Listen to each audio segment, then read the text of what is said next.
The Dark Knight is overrated. And it is wrong for me to say that without backing it up with facts. And not beyond facts, but fully explaining the reasons why I think so. Now, this is to do with hype. It is to do with how superhero films or comic book films are viewed. So when you look at how comic book films are viewed and you look at hype, these are the two things that combine. Because there is a false narrative out there. And the false narrative is that The Dark Knight is the greatest superhero film of all time. And it's changed how people viewed superhero films. And that's false. Because The Dark Knight as a film isn't very good. And you can look at this from two angles. You can look at it from the angle of a Batman film. You can look at it from an angle of just a regular film. When you look at it from the angle as a Batman film, let's put Heath Ledger's performance to one side because Heath Ledger's performance is the best thing about the film. It was an incredible performance. But all because Heath Ledger puts forth an incredible performance, which is in and of itself within a vacuum, doesn't make a film great. With regards to it as a Batman film, this sets the Batman character way back because I'm sorry, I don't want a Batman character talking to me about morality. I don't want a Batman character giving me speeches. I don't want a Batcave that looks like if I'm outside Hawaii or Miami at 12 p.m. in the day.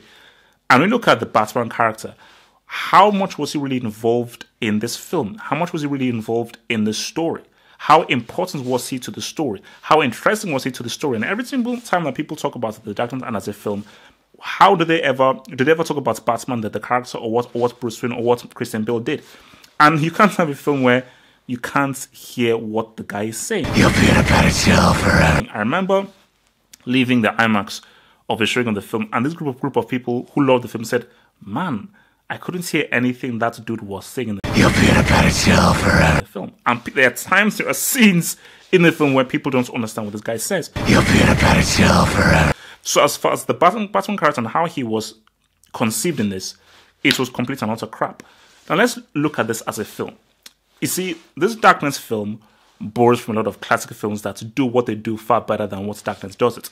It borrows from Point Break, it borrows from Heat, and in a sense borrows from Seven. When you look at the beginning scene with the whole Banks sequence and the whole vibe, that's Point Break, done to perfection by Catherine Bigelow, who really coined and cultivated and actually invented that whole thing of the bank robbery with guys wearing masks. She did it first, and she has still done it the best. When you look at Heat, the entire vibe of the entire film is Heat, and Nolan has said that he was a fan of Heat and he tried to emulate that film. And when you look at Heat and how that film was presented and how it was filmed, Heat is far superior to Dark Knight. And when you look at the Dark Knight film, you say to yourself that, okay, you're now trying to make this like a real film, very proper, and elevates the comic book film genre. But the issue is that you're not exciting enough to be a comic book film, but you're not actually serious enough to be taken seriously with regards to films of this genre, of this crime genre, like a Heat or like a Point Break. Because when you look at the detail of the story in Dark Knight, they're no real. I mean, it's not sophisticated enough. It's not detailed enough. Because if Batman is supposed to be a detective, how much detective did he actually do? How much detective did he actually do to actually try and pinch away and try and actually find and pinpoint what the Joker was doing? There was hardly any of that. That is because this film did not know what they wanted to be. Do you want to be a blockbuster comic book film, or do you want to be a serious crime film? It was bouncing between the two, and none of it really made sense.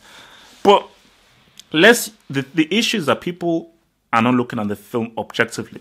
This is a film in which a guy dressed as a bat says to us, the audience, that sometimes the truth isn't good enough.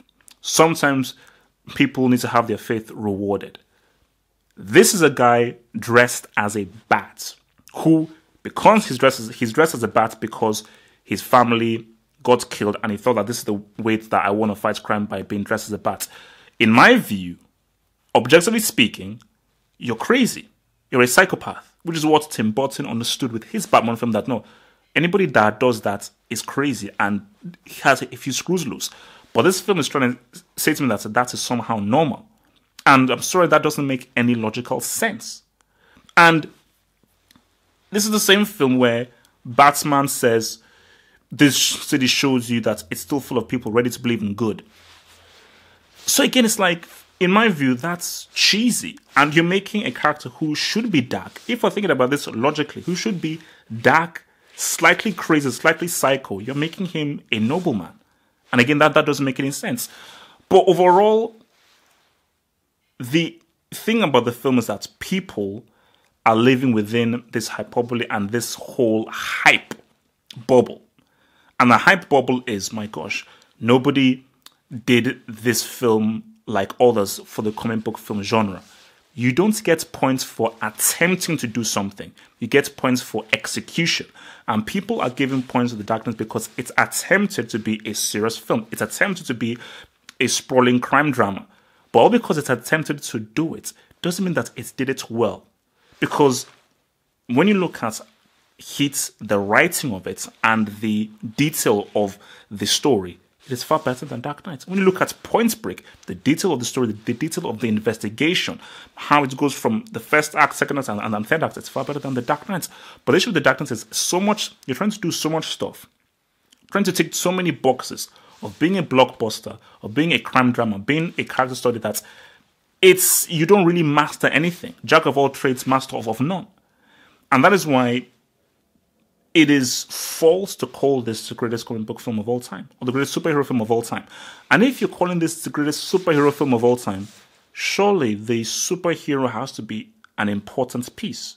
It can't be seen as the greatest superhero film of all time if the best character, the most endearing and thrilling character is the villain, which is the Joker, because Batman in his own film was trash. He was treated as trash and nobody really cared about it, hence why nobody talks about it. But you're still seeing that as the best superhero film? That doesn't make any sense. And yes, it was well made by Christopher Nolan. Yes, there was some good writing, but this was my biggest beef about it. My biggest beef about the film. Show, don't tell. Show, don't tell. You can't treat your characters as your think pieces. Because characters just kept making speeches and speeches. Nobody related to each other. When you look at Tim Burton's film, Batman and Alfred, they had a relationship and they related to each other like people. But in this film, Batman and Alfred, they don't relate like human beings. Alfred just kept making speech after speech after speech. As much as I loved Heath Ledger's performance, the way he was written in some instances, it was childish because again, it was like monologue after monologue after monologue. And again, that takes you out of the film and it makes it almost like if you're watching like a Shakespeare play, not an actual real organic film. And again, you look at Batman himself.